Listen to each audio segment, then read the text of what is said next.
ఇంతగా వృధా అయిపోతుంది కదా. దీని బదులు ఎన్డీఎస్ఏ రిపోర్ట్ను సాగుగా చూపించి ఎంతకాలం దీన్ని పెండింగ్ పెడతారు? రిపేర్లు లేదు అని అంటే కుంగిన 2 పిల్లర్ల బ్లాక్ మొత్తాన్ని తిరిగి నిర్మిస్తే కూడా 400 కోట్లు ఖర్చు కావు. దానికి కూడా ఎల్ఎన్టీ సంస్థ నేను బాధ్యత తీసుకొని మేము కడతాము అని చెప్పి ముందుకు వచ్చినా కూడా ప్రభుత్వంలో చలనం లేదు అని అంటున్నారు కేటీఆర్. మేడం ఇక్కడ మేడిగడ్డ లక్ష్మీ బ్యారేజ్ కావచ్చు, అన్నారం సరస్వతి కావచ్చు, సుందిల్ల పార్వతి కావచ్చు, అక్టోబర్ 2023 మేడిగడ్డ బ్యారేజ్ 7వ బ్లాక్లోని కొన్ని పిల్లలు ముఖ్యంగా 15 నుంచి 20 వరకు భారీ సంఖ్యలో కింది కుంగాయి. నీటి లీకేజ్ కావచ్చు, అన్నారం సుందిల్ల బ్యారేజ్లో బుంగలు లీకేజ్లు పడినట్లు గుర్తించారు. అక్కడ కాంక్రీట్ దెబ్బతిన్నదని చెప్పేసి ఎన్డీఎస్ఏ రిపోర్టు. నీటి నిర్మాణం కావచ్చు, నీటి నిల్వపై నిషేధం ఎన్డీఎస్ఏ విధించింది. దీని ద్వారా 46 గ్రామాలకు ఇబ్బంది అవుతుందని చెప్పి ఎన్డీఎస్ఏ చెప్పింది. రిపేర్లు మరియు పరీక్షలు 13 రకాల సాంకేతిక పరీక్షలు నిర్వహిస్తుంది. దానిలో భాగంగా డ్రమాపురం వాల్ నిర్మాణం, అదేగా స్టిల్లింగ్ బేసిన్ నిర్మాణం జూలై 27 వరకు గడువు. మేము పెట్టింది కదా, ఎన్డీఎస్ఏ పెట్టినట్టు గడువు. ఇక్కడ తెలంగాణ రాష్ట్రంలో గోదావరి మీద కావచ్చు, కృష్ణా మీద కావచ్చు, దాదాపు 30 పైగా మధ్యతర డ్యాములు కావచ్చు, తర్వాత ప్రాజెక్టు కావచ్చు, 10 నుంచి 12 ఆనాడు ఎస్ఆర్ఎస్పి శ్రీరామ్ సాగర్ గారిని మొదలు పెడితే నిజాం సాగర్ డ్యామ్ కావచ్చు, సింగూరు డ్యామ్ కావచ్చు, తర్వాత లోయరిమాన కావచ్చు, ఎగోమానేర్ కావచ్చు, కడియం ప్రాజెక్ట్ కావచ్చు, శ్రీపాద ఎల్లంపల్లి కావచ్చు, తర్వాత కుమరంభీం కావచ్చు, మధ్యతర సంబంధించి కూడా తెలంగాణ రాష్ట్రంలో అప్పటికే ప్రాజెక్టులు ఉన్నాయి. నాగార్జున సాగర్ కావచ్చు, ప్రియదర్శిని జూరాల కావచ్చు, శ్రీశైలం, రాజౌలి బండ, డిండి ప్రాజెక్టు, కోయిలి సాగరు, తర్వాత సర్రా సాగరు, వనపర్తి, వైరా, పాలేరు సంబంధించి కూడా ప్రాజెక్టులు ఉన్నాయి. మరి ఏ ప్రాజెక్టుకి ఈ పరిస్థితి రాలేదు. ఓన్లీ కాళేశ్వరానికి సంబంధించిన ప్రాజెక్టుకి ఇది వచ్చింది. అరే కాళేశ్వరం ప్రాజెక్టులు లేనప్పుడు తెలంగాణ రాష్ట్రం నీళ్ళే లేనట్టు మాట్లాడుతున్నారు. 44 ఇప్పుడు ఎన్డీఎస్ఏ రిపోర్ట్ ఇచ్చేవరకు ఊకుంటామా? ఇప్పుడు వాళ్ళలాగా మేము చేస్తే అసలు ఓపెనే చేయొద్దని చెప్పేసి చెప్తే మీరు ఎలక్షన్లు వస్తున్నాయని చెప్పి కాళేశ్వరం ప్రాజెక్టు ఓపెన్ చేశారు. ఓపెన్ చేసిన తర్వాత ఏమైంది? రెండోసారి అధికారంలోకి వచ్చారు. వచ్చిన తర్వాత ఏమైంది? పరిస్థితి చూస్తాక లాస్ట్ డ్యామ్ కూలింది, మొత్తం పరిస్థితి అంతా చిన్నాభిన్నమైన పరిస్థితి మనం చూసినాం. అట్లాంటి పరిస్థితి రావద్దంటే ఖచ్చితంగా నిపుణుల సలహా సూచనలు నడుచుకుంటా ఉన్నాం. అదే కాకుండా మీరు కాళేశ్వరానికి సంబంధించి మేడిగడ్డకు సంబంధించి ఏమైంది? సిబిఐకి ఇచ్చారు. సిబిఐకి ఇచ్చి ఇప్పుడు 24 గంటల కేసు బుక్ చేస్తాను. 24 గంటలకు కాస్త 6 నెలలు అయిపోయింది.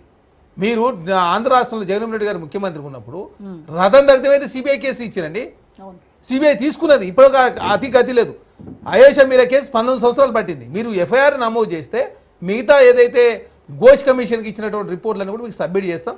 అది ఘోష్ కమిషన్ చట్టబద్ధత లేదు కాబట్టి అది కోర్టులో స్టే వచ్చింది కాబట్టి దీని మీద విచారణ చేయాలని చెప్పి ఇచ్చినాం. ఎందుకు? ఎన్డీఎస్ఏ రిపోర్ట్ మేడిగడ్డ ఇచ్చింది కాబట్టి ఆ రిపోర్ట్ ఆధారంగా మీరు సిబిఐ కేసు బుక్ చేయొచ్చని చెప్పి మేము ఇస్తే మీరు ఆ కేసును బుక్ చేయకుండా సిబిఐ అసలు దాని మీద పడుచుకోకుండా 6 నెలలు తాసారం చేస్తుంది మీరు.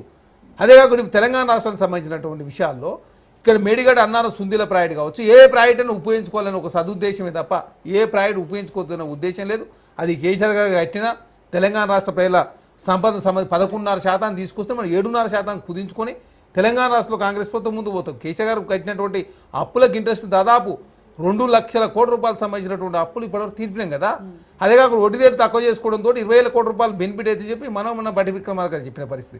అంటే రీస్ట్రక్చరింగ్ చేసుకొని ముందుకు పోతా ఉన్నాం. కేసీఆర్ గారు కట్టిన సెక్రటరీ ఉపయోగించుకుంటలేమా? లేకపోతే కాంగ్రెస్ ప్రభుత్వాలు అంతము చంద్రబాబు నాయుడు కట్టినటువంటి సంబంధించిన ప్రయాణాలు ఉపయోగించుకుంటలేమా? రాష్ట్ర ప్రయాణాల రాష్ట్ర సంబంధించినటువంటి సంపద విషయంలో ఎక్కడ కూడా దుర్వినియోగం జరుగుతుందని చెప్పి ఒక సదుద్దేశంతో ముందుకు పోతాం. దానిలో భాగంగా ప్రజలకు ఉపయోగకరమైన ప్రాజెక్టులు నిర్మించాలి. అది ప్రజాధనం కూడా వృధా కావద్దు. తక్కువ ఖర్చుతో ఉపయోగంలో తీసుకొచ్చే ప్రాజెక్టులో భాగంగా కొడంగల్ నారాయణపేటకు సంబంధించిన గతంలో అది కేసీఆర్ ప్రభుత్వంలో జరిగినప్పుడే అది ముందుకు పోలే కాబట్టి అక్కడ దానికి సంబంధించిన టెండర్లు పిలిచి అక్కడ పనులు జరుగుతూ ఉన్నాయి. ఎస్ఎల్బీసీ సంబంధించి కూడా అధునాతనమైనటువంటి సాంకేతిక పరిజ్ఞానం ఉపయోగించుకుంటూ మిలిటరీలో పనిచేసినటువంటి సింగ్ గారిని తీసుకొచ్చి ప్రత్యేకంగా ఆ ప్రాజెక్టుకు అడ్వైజర్గా నియమించుకొని ముందుకు పోతా ఉన్నారు. ఎస్ఎల్బీసీని త్వరలో పూర్తి చేయాలని, తర్వాత మిగతా పెండింగ్ ప్రాజెక్టులను పూర్తి చేయాలని, ఈ రిపోర్ట్ సంబంధించినటువంటి ఈ 17 అంశాలకు సంబంధించిన రిపోర్ట్ వచ్చిన తర్వాత దానికి సంబంధించిన పనులు కూడా ప్రారంభించాలని ప్రభుత్వం భావిస్తుంది. ఎందుకంటే జూలై 2027 వరకు పడుతున్నది మొత్తం దానికి సంబంధించి. అవన్నీ పూర్తయిన తర్వాత మళ్ళీ ప్రారంభిస్తారు. ఎందుకంటే ఒప్పందాలు ఉన్నాయి. తర్వాత ఆ సంస్థ చేయాల్సింది, ఆ సంస్థ కూడా లీగల్ నోటీస్ కూడా ఇచ్చారు. ఆ సంస్థ కొంత ఇబ్బంది పెట్టే ప్రయత్నం చేస్తున్నప్పుడు దాన్ని లీగల్ నోటీస్ ఇచ్చారు.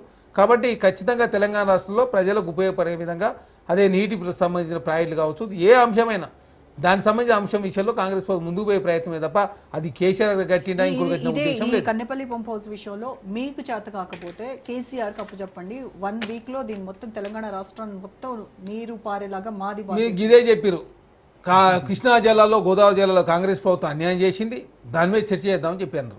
సరే చర్చ చేద్దామని చెప్పి కాంగ్రెస్ పార్టీ అసెంబ్లీలో చర్చ పెడతానికి పిలిపించారు. అప్పుడు కేసీఆర్ గారు ఏమన్నారంటే నేనెందుకు ఈ చర్చకు మా పిల్లలు చూసుకుంటారు ఆయన అన్నాడు. కృష్ణా జలాలు గోదావరి జల చర్చ ప్రారంభించగానే హరీష్ రావు గారు కేటీఆర్ ఇద్దరు బైకాట్ చేసి వెళ్ళిపోయిన పరిస్థితి మనం చూసినాం. కృష్ణా జలాల్లో ఏం జరిగిందో, గోదావరి జలాల్లో ఎన్ని టీఎంసీలో ఒప్పుకున్నారో, మిగులు జలాలు ఎవరిని వాడుకోని చెప్పేసి ఏకంగా పట్టిసీమ కలిసినప్పుడు అసెంబ్లీలో ప్రశంసించింది ఎవరో, పట్టిసీమ ఎవరాయనలో 4 టీఎంసీలో పొక్క పెరిగినమాట.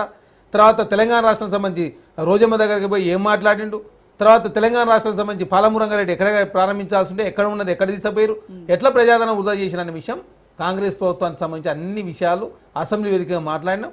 ప్రతిపక్ష నాయకుడు అసెంబ్లీ రాకుండా జీతం తీసుకున్న కేసీఆర్ గారట, ఇక కేసీఆర్ గారు చూసుకుంటాడు. ఎక్కడ చూసుకుంటాడు? మీ పార్టీనే చూసుకునే పరిస్థితి లేరు, మీ పార్టీకే కమిటీలు లేవు, రాష్ట్ర వర్కింగ్ మీద తప్ప కమిటీలో మీ జిల్లా అధ్యక్షుడు ఎవరు, మీ మండల అధ్యక్షుడు, జిల్లా గ్రామకు మీ కమిటీలు వేస్తే ఆ బీఆర్ఎస్ పార్టీలు ఎవరు ఉంటారో ఎవరు పడతారో అర్థం కాక కేసీఆర్ గారికి ఏమైందో అర్థం కాని పరిస్థితిలో కేసీఆర్ గారు పాములు రెస్ట్ తీసుకుంటారట.